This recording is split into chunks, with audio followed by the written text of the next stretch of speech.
I really like it down here. I live literally right by the World Trade Center. I walk home. I live above it, actually.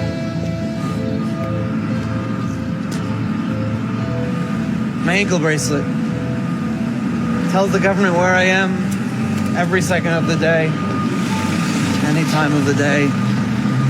But it's going to come off when I go to prison, I think. I don't think I'm wearing this in prison, so that's what the plan is for that.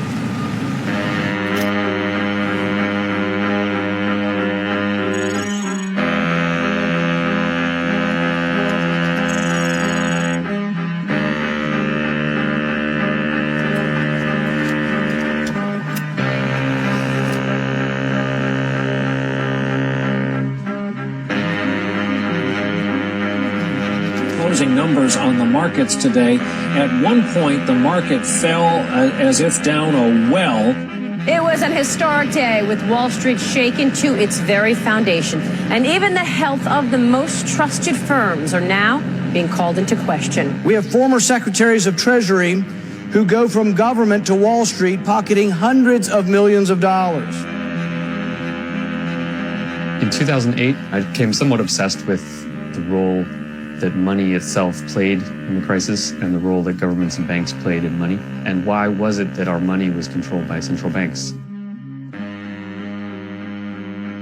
If something new happens, is the government likely to give it a nod or at least ignore it for a while? Or is the government likely to come down and try to crush it because they're afraid of anything new and different? This is a monetary revolution.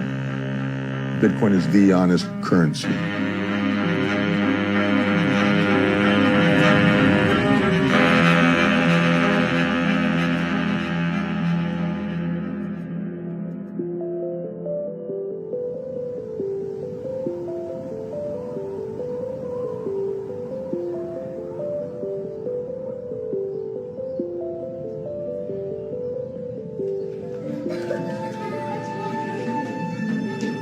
This past week, we've been talking about money. I'm going to ask everybody what you think money is. Can you give me some answers now? Money is like paper, and you can like buy stuff with it. So you have to have like 4 quarters for $1. You need money to buy your house, like food, water, oxygen, not oxygen. Money is basically just an accounting system. It is a way of recording who owns what, who has what, who owes what to whom. That is all money really is. And you needed somebody who could stand as the central issuer, somebody who was the trusted third party, someone who could guarantee that the money was real. And for hundreds of years now, we have had governments issue money. Again, money is just an accounting system. That's what Bitcoin is. Bitcoin is really just an accounting system. It is a way of recording transactions, recording value, and it does it digitally so you and I can send it to each other directly, and everything is recorded in the open ledger. By monitoring and updating that ledger in a collective consensus-based system, you do away with the need for somebody in the middle having to be the sort of repository of all the information.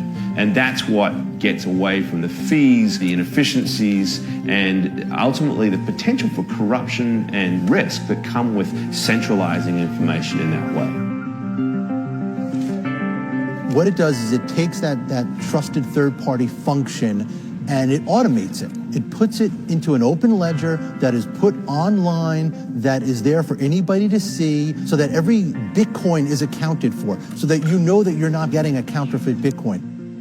It's kind of remarkable that this idea of Bitcoin was launched just a few weeks after Lehman Brothers went bankrupt and the whole system nearly collapsed. And the problems that cropped up in the crisis were very much a part of the writings of Satoshi Nakamoto. I think what the crisis showed is that the existing system had some major flaws. It wasn't working, and people were hungry for some sort of alternative.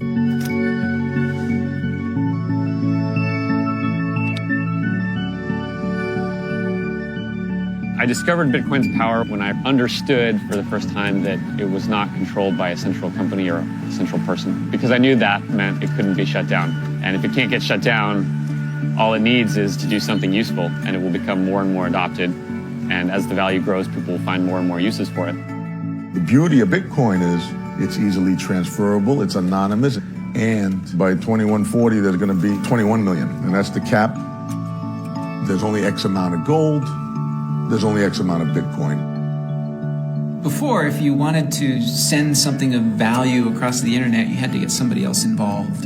You had to have a credit card company or PayPal or maybe a bank involved in the transaction. The promise of Bitcoin is that you're directly sending this currency to another person, and then the Bitcoin network performs the function that normally PayPal or a bank or your credit card company would perform. Bitcoin really puts the control back in the hands of everybody. Everybody who's participating in the Bitcoin system is controlling how it works.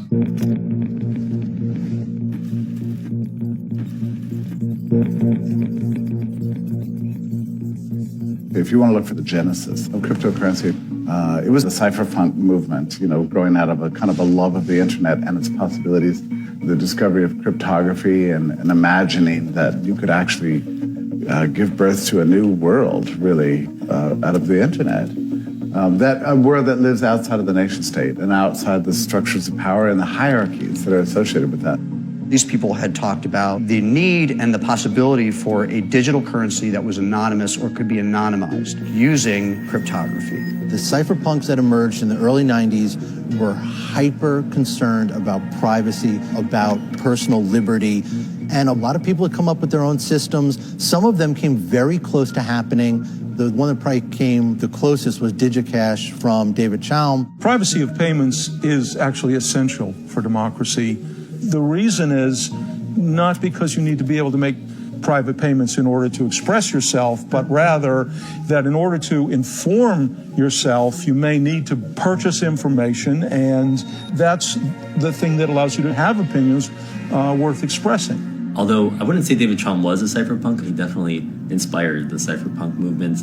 It's as if the cypherpunks kind of came upon David Chaum's tools, like the technology of some alien species, and they only took the weapons. They were most interested in the ones that could be used to disempower the government and empower individuals. The break between him and the cypherpunks came when he realized he would need existing institutions to help him with it. So he started talking to governments, he started talking to banks. He was very close to having this thing happen in the late 90s, and nobody was really prepared for this outside of the cypherpunk movement. People seemed like had almost sort of given up on the project. Other than a few experiments here and there by Hal Finney, Nick Szabo, the conversation around this really died down. And then all of a sudden it came back to life after the financial crisis. And you had people going back to those experiments in the 1990s and looking at new ways of putting those ideas together.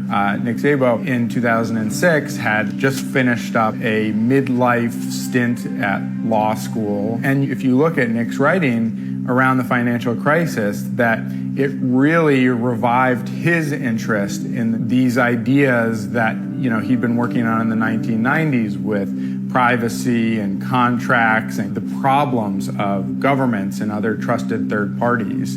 And he brought BitGold back into the conversation. So Hal Finney came up with his own system. Adam Back has Hashcash. Wei Dai has B-Money. Szabo has BitGold. So what Satoshi did in 2008 was Satoshi took a lot of these ideas and made them work and created an encryption-based protocol. It's not really a currency, utilizing a ledger called the blockchain, allowing for many kinds of transactions to occur. Contracts, all kinds of things can be built into the blockchain. And it does this through a system of consensus building where multiple computers all participate in the management of the blockchain ledger, the kind of digital document, if you will, that keeps track of all the payments.